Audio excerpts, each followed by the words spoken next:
Okay, human geography students, this is a video that should help you understand the questions in the Unit 3 FRQ.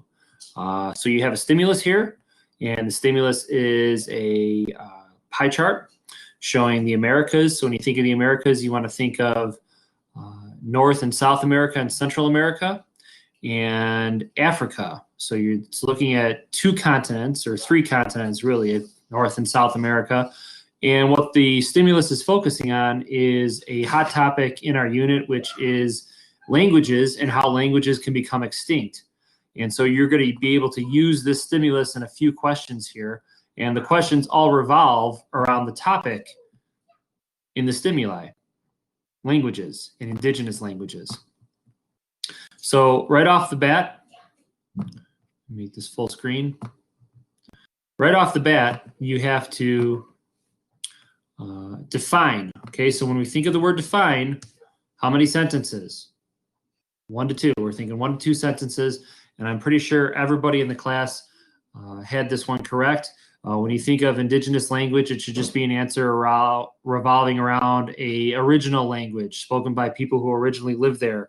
Native language, folk language was one that I heard too. Something that's been colonized by another group.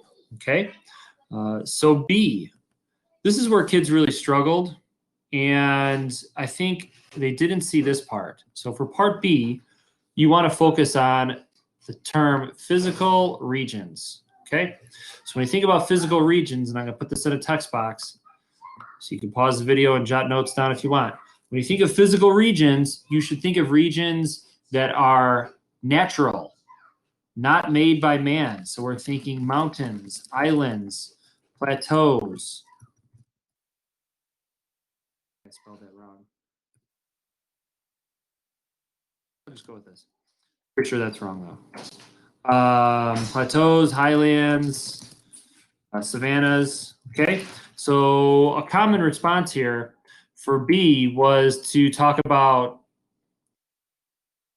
some kids used Africa, some students used rural areas, but you have to be more specific. The AP is looking for at least two or more regions, physical regions, where indigenous languages are most likely to survive. So what you want to do is you want to think about some physical regions. I gave you some examples there, and think to yourself, all right, if you were an indigenous language, or if your people spoke an indigenous language, where would you go? If you had your choice, where would you go in order to have your language survive? Think about places that are segregated, away from the majority of a population. So that might help you answer part B. Okay, part C. Part C, describe how the political geography, okay, so when we're thinking of political geography here, we're thinking of the spread of a dominant culture, because we're thinking about colonialism. So we're connecting colonialism to political geography. So the spread of European culture. And from there, you could go into English or Spanish, and how European culture and colonialism affected, the effect it has on indigenous languages. So if you just had a response that said indigenous languages became extinct, that's not doing enough. You have to tie the effect colonialism has on indigenous languages. Okay, so use some specific examples and think about when colonialism occurred, what's the effect on indigenous languages and why? Think of the power of colonialism, the military power, possibly using education or reservations or trade, economics to promote the language of the colonizers. Right, so that's part C. Part D. Part D, I gave everybody a freebie in part D because it talks about primary economic activities. And I didn't catch that until after I posted this. Primary economic activities have to do with topics in Unit 5 and Unit 6, which we'll get more to in obviously Unit 5 and Unit 6. But when you think of primary economic activities, if you wanted to redo this one, I'll give you an extra credit point here if you'd like. Think of agriculture, natural resource extraction. fishing. Okay. Those are all examples of primary economic activities, extracting something from the earth. Okay. Agriculture, fishing, hunting, oil extraction, natural resource extraction. And so what you want to think about here is you want to think about as who runs these companies? Who does the work? Well, it's usually big companies, right? Big companies.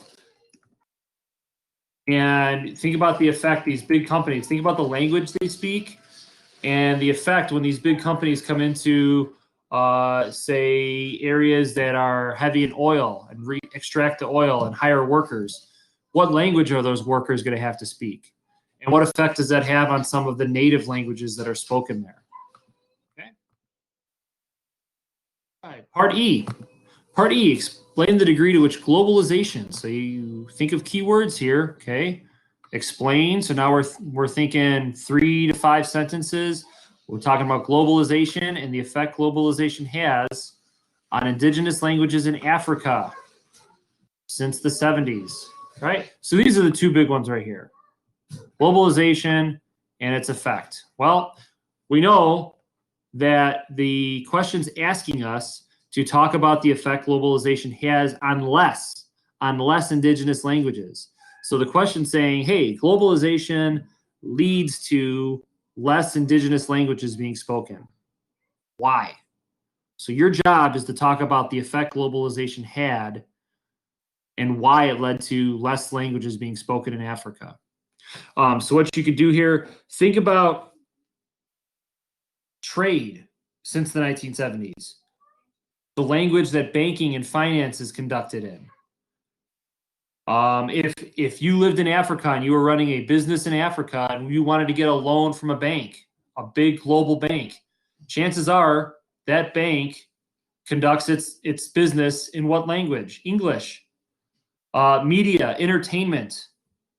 Think of the major language that these global companies use. You can easily use a term here that should be pretty familiar, and some kids did. Kids that got the point here usually use the term lingua franca. You want to create your answer around a lingua franca.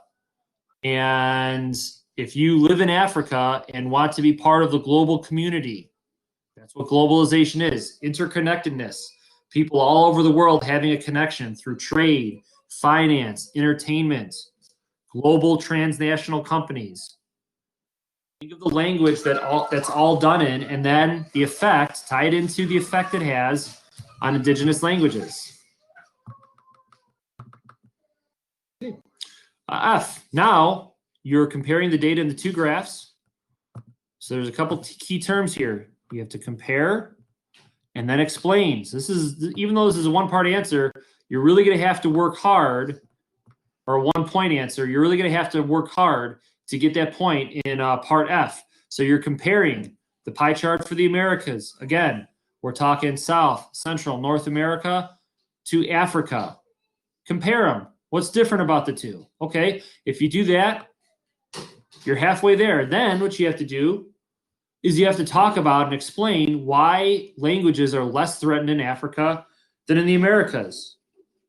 You cannot, let me put this in a text box, when talking about Africa, you cannot just say, some kids did this, because Africa is poorer. That is not a legitimate reason. You have to think about how Africa conducts its business, maybe government support for indigenous languages, less interaction with outsiders.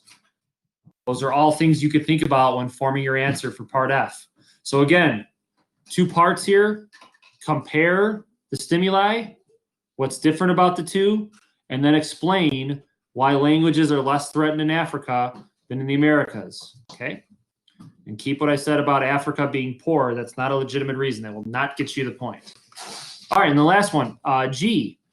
Okay, G. What you're going to do, again, explain 3 to 5 sentences and put yourself in this role. I'll put this in the text box for you guys to read.